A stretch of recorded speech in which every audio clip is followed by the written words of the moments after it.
Howdy, good morning. It is a Thursday morning and we've only got a couple of things going out of here. Could have been a third, but that's turned down an offer. I'll tell you why in a second. Let me show you what went out of here. In a very recent Ben's trip, we pulled this part of an espresso machine out and brought it home. We paid 59 cents a pound. This thing is less than a pound, so we paid less than 60 cents for this. We sold it last night for $29.99 plus shipping. So, sometimes I did this the same way I do the bread machines. If the paddle is in it, I pull the paddle, I take a picture of the ID plate on the piece of equipment, and then I bring it home, clean it, list it, and sell it. Did the same thing with this coffee maker cup. And it's the double. You can make two at a time. Anyway, that's a good way to do this kind of stuff. Something that I paid minimal money for made us a maximum return on our investment, or ROI. The next item is not so great a story. This is a toy. It's one of those squishy toys. You squish it and there's like a heartbeat in there or something. I've had this thing listed for over a year. At one point I had it listed for $6.99 with offers turned on and couldn't sell it. And eventually it became what I call one of my evergreen listings, and I screwed up when I turned it into an evergreen listing. And what my evergreen listings are is things that like this that have been around forever. What I do is I'll end that listing. I'll figure out what it costs to ship it. This is probably going to be $4.50 to ship. And then I'll add enough money on top of the shipping to pay for the shipping materials and cover the fees, and then make like a buck or so. Well, when I did, and I'll turn off offers, no more offers, and I offer free shipping. So this one ended up being for me to make even $1 on it, I listed it as an evergreen listing with free shipping, $14.99. Didn't turn off the offers. This morning I got an offer for $9. I'm like, shoot, yeah, I can do that. I didn't realize it was an evergreen listing, because evergreen listings aren't supposed to receive offers. So it went for $9, free shipping. We're going to actually lose a couple of dollars on this one, but that's all right. It's out of my inventory. It's gone. Hopefully it's going to a new home. So that's all the stuff that's going on with stuff that's going out of here today. Now that third one that I turned down an offer on. If you guys have been watching for a little while, you remember a month or so ago, I listed a $1,200 watch, or $1,800 watch, which when it's a fresh service put on it, it's a $2,500 watch. I started getting lowball offers immediately. I even had one guy write a whole 3-paragraph dissertation on why my watch was only worth $400. The very next day it sold, but it sold to a customer in Hong Kong, so it had to go through the EIS, which is eBay International Shipping Program. So that was good, except it went to the shipping hub at eBay and then sat and sat and sat. It sat for close to 10 days. So I didn't pull the money. I just left the money there, because when it goes through the shipping hub, it has to pass an inspection to make sure it matches the listing, pictures, and description. So when it sits for a long time, there's a chance that they may reject your sale, give you your money back, ship your item back to you, charge you for the return shipping, and then they refund the customer. So I just left that money there to be safe.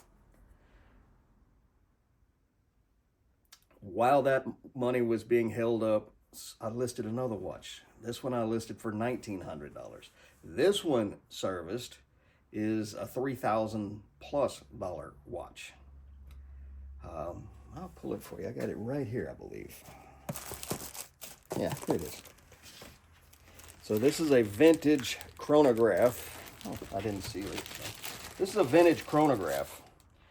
Made by Vulcane, and not only is it a chronograph, it's a triple calendar. It has the day of the month, it has the day of the week, and it has the month on it. So, and not only is it a stopwatch or a chronograph, it's a triple calendar. has a very sought after movement in it. I could pull this watch apart and get $1,200 just for the movement, and then probably part out the dial, the hands, the case, and make a couple $100 more. So I listed this one. And again, the lowball offers come in. So one guy hit me with 400. I just ignored it this time. I'm not playing that game with him. It's the same guy who lowballed me on the first offer. Anyway, immediately after that lowball offer came in, I had a $1,200 offer come in on that one. And this all happened within 24 hours of me listing that watch. I thought about it briefly, and I'm like, you know what? I don't have a lot of money tied up in this. I could get $1,200 for the movement and then wait forever to sell the dial, case, and hands, or I could just take the $1,200 now and be done with it. So that's what I did. I accepted the $1,200. The payment went through immediately. Within a minute, got the cancellation request. Here's how that happens. If they send a cancellation request, you're going to get that item. They're going to get that item canceled. You can reject the cancellation request all you want. You're going to ship them the item in a case like that, and they're going to find something wrong with it. They're going to give you an INAD and ship it back to you, and you're going to give them that money back, one way or the other. The one way, you're going to end up with negative feedback. You're going to get an INAD red flag on your account. They're going to freeze your money, blah, blah. It's bad. The other way to handle that is just go ahead and cancel it. Unfortunately, when you cancel that early, the payment they sent hasn't processed yet. It takes 3 to 5 days for that money to process. So luckily, I still had the original $1,200 from the other sale in there. And that's where they got the money. They pulled it out of my funds. Instead of just canceling the payment and refunding him on his credit card or whatever payment option he has on file, they took the money from me. So lucky to have made that other sale. Well, it took several days to process the first watch payment. They finally shipped it on. It's been marked as delivered. Once the eBay shipping hub has forwarded it, inspected it, you're done. That money is yours. So that finally got shipped forward. The money all finally caught back up. I was able to get that money and pay a couple of bills. Well, the guy who sent me that $1,200 offer and then canceled it, this morning he sends me another offer, $950. No, sir. No, thank you. Not going to happen. Like I've said, I could pull that watch apart and part it out and make more than $1,200. So that's why we only have 2 items going out instead of 3. And we'll just wait for the right buyer to come along for that chronograph. It will happen. So, and if it doesn't happen in the next few weeks, what I'll do is I'll pull it down and I'll put it on an auction, and we'll start the auction at $1,200. I'm going to get $1,200 for that watch, one way or the other. All right, enough of me complaining. This is just day-to-day basic reality of reselling. So I'm going to stop complaining. I've dealt with this problem. We're going to go thrifting for treasure right now. I'll see you when we get there. And just like that, we are in. Boy, that empty cart is loud. What you haven't seen is the last few hours that I've been stuck on the watch repair bench working on watches. And on my way here, we have seen some craziness. The police are apparently actively searching for somebody hot and heavy. Next door to my office, there's a out of business car wash, and there was a police vehicle there, both doors open, and a couple of people being questioned. And just 2 blocks from the Goodwill, there's another police car with its lights on and a couple more people being questioned. And there's also a police vehicle circling the Goodwill. That's cool. Look at that. I love mermaids. That was apparently glued to something at some point. And the one tip there has a bit of a chip. I don't know what that was glued to, but for $2.50, I think we might go ahead and get that. You saw me also pick up a belt buckle. It's all brass, apparently from 1976. I've had some luck with brass belt buckles. Ooh, look at that old juicer. All chipped up. That they still want $4.79 for it. Maybe somebody needs it just for a visual collection. All right, let's check right here. Nothing in the candles. I don't mess with baskets. I don't know enough about them. I know Longaberger, but that's about all I know. I'm on the West Coast, so there's not likely to be any Carolina sweetgrass basketry. The Mitsubishi. Oh, that's the Criterion HQ. The Mitsubishi has sold. All right, folks, it get a little crowded. I'll bring you back in as soon as we find something. All right, there is a nice little mid-century vase. We will cart that. And let's see. There's a set of glasses over here I wanted to look at. One of them right up front got a big old crack in it. So we will leave that here. We'll turn it back around.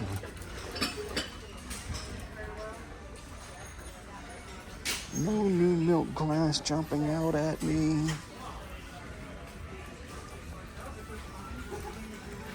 Oh, I don't even want to look at mugs. And that's just about the time one jumps out at me. Montreal, Canada. Well, I sure hope our Canadian buyers and sellers are doing okay. Hopefully all that mess will get straightened out sooner rather than later. No storm lasts forever. Alrighty.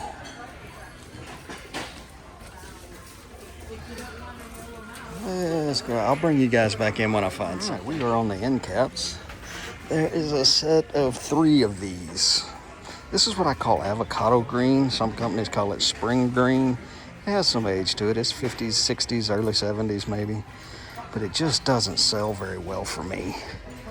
And at $4.49 per item, we're gonna leave. Oh, there is a Georgian tumbler in a dark red and an edge chip. That would have been a good pickup for 79 cents, but we'll leave it. There's another little mid-century vase, but that one is too plain. We will leave that one here. Let's go check the reds.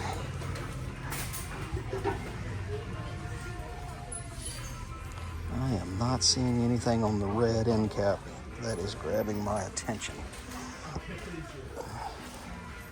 There's a little box with Mount Fuji carved onto it. Oh, it's a coaster set, and they're in fairly rough shape. We will leave those. CPO, whatever that is, $4.49. Yeah, I don't think so.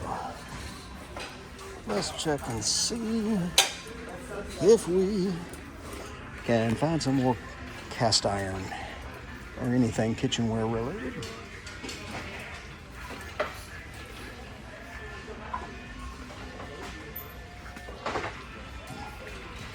Alright, I am not seeing anything very interesting. There's some napkin rings, plated. We'll leave those here.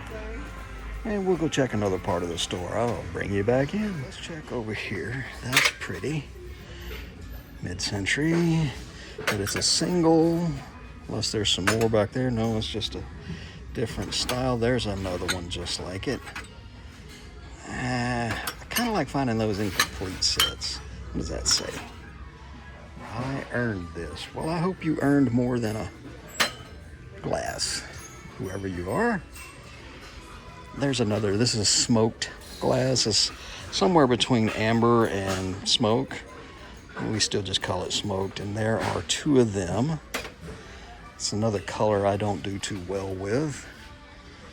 Let's see what else we can. Ooh, let's see. Check that out. That is a true mid-century martini glass. Oh man, that would be great to find at least a set of 4 of those, but a single is hard to do anything with. There is, I hate to call that a martini. It's more like a champagne flute, maybe? No, not really champagne flute. This is kind of weird. It is mid-century, but again, it's a single. I like finding those in sets of 4 at the very least. Let's see if we can see any restaurant wear. Nope, no restaurant wear. All right, folks, you know the deal. I'll bring you back in when I find something. Made our way back to the green color end cap, and I spotted a couple of things because I come at it from a different angle. This little mid-century picture, but the gold is almost completely wore off of it. And for $4.79, we'll leave that. And then we found some more avocado green. Big fabulous bowl. But again, they want $8 for it, and it's that avocado green color that, I'm sorry, I just don't do too well with it. Man, if that would have been blue of any shade, that would have been awesome. Speaking of blue, let's check this blue end cap right quick.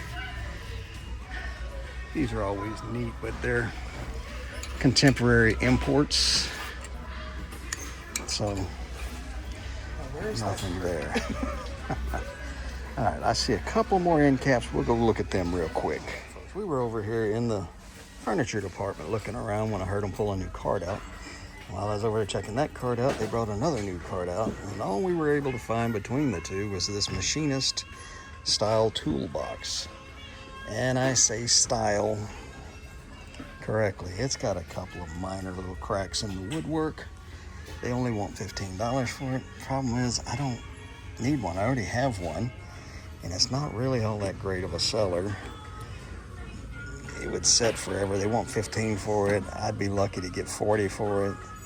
And then the shipping supply is just too much. But I'm gonna make somebody really happy. I'm gonna put this on the shelf, and somebody locally is gonna be tickled to get it.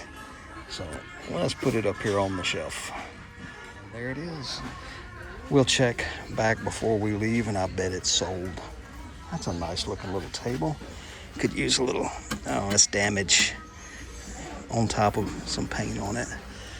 I took that one home the other day that we bought in one of the recent videos. And now Mrs. Monkey wants one for her side of the bed. That's about how that goes. So we'll go on down here and have a look and see if we can't find her one. Ooh, what is that one? Oh, that's a sewing machine cabinet. It's got a spot there. That's the back. That's the front. Somebody has painted it. This split in it, one of the side or the other, is supposed to open up. I think somebody just turned it into a table. Eesh, that's a shame. Oh well. What in the world? Oh, that's a rack for weights, like lifting up weights, workout weights in the gym. Do we have any floor lamps? I am not seeing any.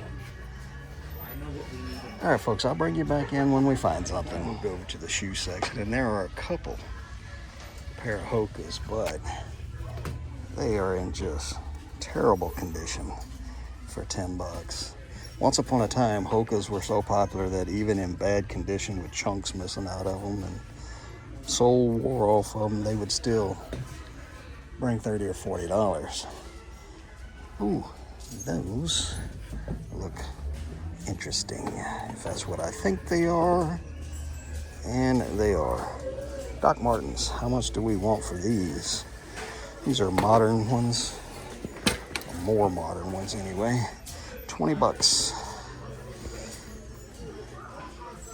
US size 10, women's size 10. Those may be a good buy at 20 bucks. We'll have to look them up. Let's see what other surprises are here. They have a cart here, but I don't see anything on it worth looking at.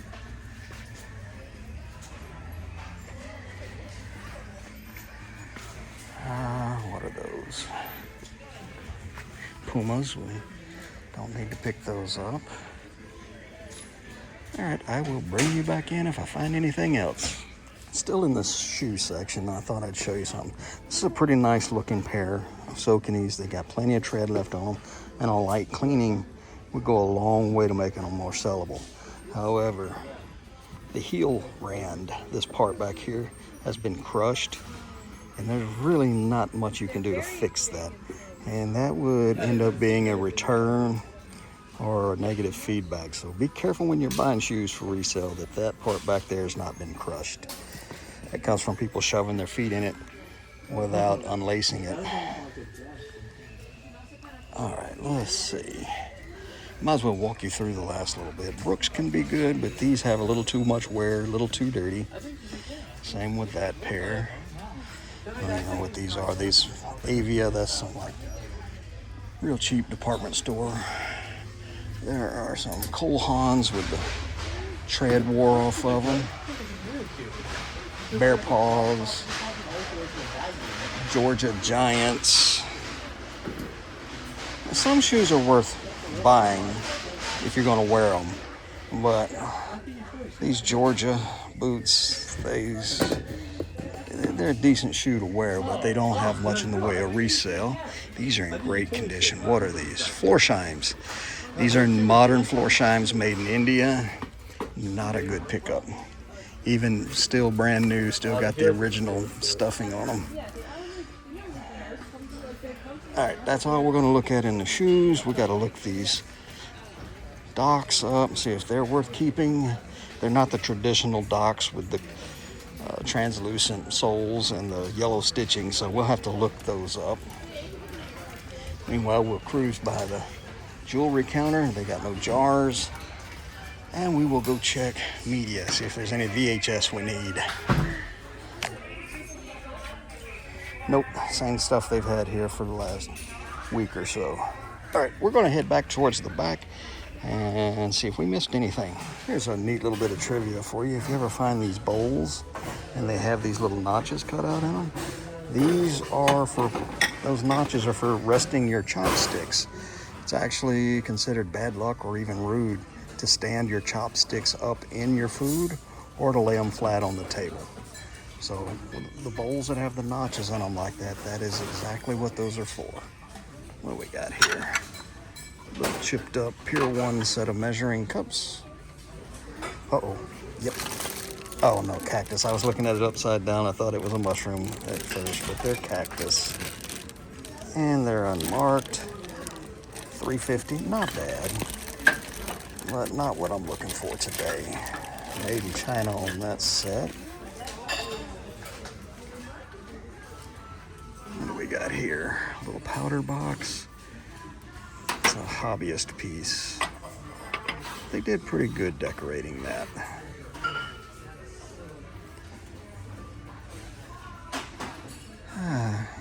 I've looked these up before. They're at Stafford or Ainsley, England. It's a egg cup, but a different style of egg cup. Anyway, the couple of times I've looked them up, they haven't been worth picking up. All right, folks, I don't know how much longer we're going to stay in here. We're going to make one more round through the aisles, then we'll peek through the back door, see if they've got any ready to come out. If not, I'll see you back at the shop. Are you guys screaming at me? I walked past this picture at least 3 times. $2.49. No lip damage. The handle is not cracked. It's kind of lightweight, but that is awesome. That'll do great in an online live streaming sale. And while I was looking at that, look at this set of salt and pepper shakers in milk glass. Very floral design on them. $3.49. I think we'll pick those up. I may have mentioned a time or two that in some point in the future, we're going to have an all milk glass sale. I am second guessing this thing. It's just a piece of cast plastic of some kind. It'd be a great arts and crafts style piece. Now, for $2.49, I'm getting it. Nothing else. I'll stick it on the wall somewhere in the shop. Well, all right. I'm going to go sneak a peek through the back doors and see if they've got any other carts ready to come out. Something tells me no, they're not even working on the one that's out here. And there's nothing on it. I've looked it over 3 times. I mean, there's a crock with lid, but there's no markings on it. It seems a little newer to me, not the kind that I would want to buy and try to resell. All right, folks, let's take another look around and get out of here. Well, just as I was about to peek through the back door, they brought out a new cart. We went through it. There's a lot of cup and saucer sets on it. And some of the ones we found last week were really good, but apparently none of these are. The one piece I did find that I still need to look up, this little piece, whatever it is, it's Royal Worcester.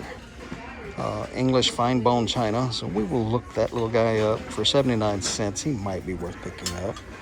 We found this awesome koi fish teapot. The koi fish? Yeah. Yeah. I didn't see that come out. It just came out on this last one for $10. Not bad. I mean, it's handmade or hand painted, made in China, but Sometimes that stuff's worth some stuff. yeah, I have my doubts on that particular one. Anyway, we had that was one of the managers. She's always bird dogging me to see if I'm getting a deal on something. The buckle we looked up, they're listed for active listings for as little as $8, and for $4.79 that won't make sense to buy for resale, so we'll put that back.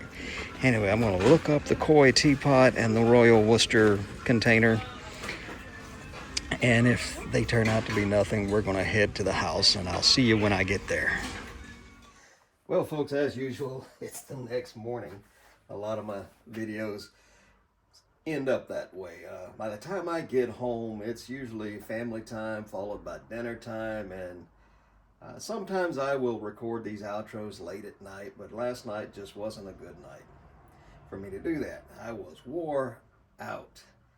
So here we are the following morning. We've actually got something going out today. Hot topic online yesterday was parting out things. Somebody had a new wave oven they were going to part out. Once upon a time, those were great. Not so much anymore, so I don't mess with them. The parts that are worth the most are also the largest parts. So the last time I got one to part out, it took forever to sell it. And I think even a few of the parts just wasn't even getting views. So I just delisted them and disposed of them. Anyhow, I like to part out a lot of stuff. One of my favorite things to part out are the paddles for bread machines. This particular one, we didn't get it at the bins. 99.9% of the time I get these at the bins. This one came out of a well-built bread machine. They call it the R2D2. It's got a glass dome on it. It kind of looks like R2D2. We found it in the Goodwill store on 3/4 off day or 75% off day. Plus I had plenty of points on my rewards card. I think we ended up paying like $2 for the whole machine. But we just sold this for $25 plus shipping. So that's a good sale. Anyhow, the stuff, we ended up only bringing 3 things home. The milk glass salt and pepper shakers. I ended up putting those back. They had 2 completely different styles of tops on them, and one of them was corroded, which is common when it comes to vintage salt and pepper shakers, because one of them holds salt, and salt is very corrosive. But being that they had 2 different tops, I didn't want to go through the trouble of trying to find new tops for it. I just went ahead and put those back. But we did bring home the mermaid plaque. I Google Lens this, and it shows up on a lot of different things, especially craft projects. But anything mermaid, if I can pick it up on the cheap, is well worth picking up. We paid $5 for all 3 items because, again, I had points on my rewards card, and they were $2.50 each on the price tag. So we ended up paying, by the time I used my discount and my points, we paid $5 even. So we have well under $2 a piece for these. This little mid-century 22 karat gold overlay vase, I actually found it, and there are what's it called, rings gold. Anyway, they're active listings anywhere from the $30 to $40 range, but there are also a few in the $14 range. I saw a matched pair of them for $26. The reality is it's an $8 to $12 vase, but it's a very pretty little thing. I should have no problem selling it on the live sale. Which brings us to this little art pottery pitcher.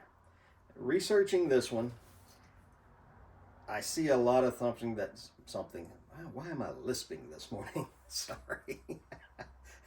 Anyway, I see a lot of these listed as MCM Hager style.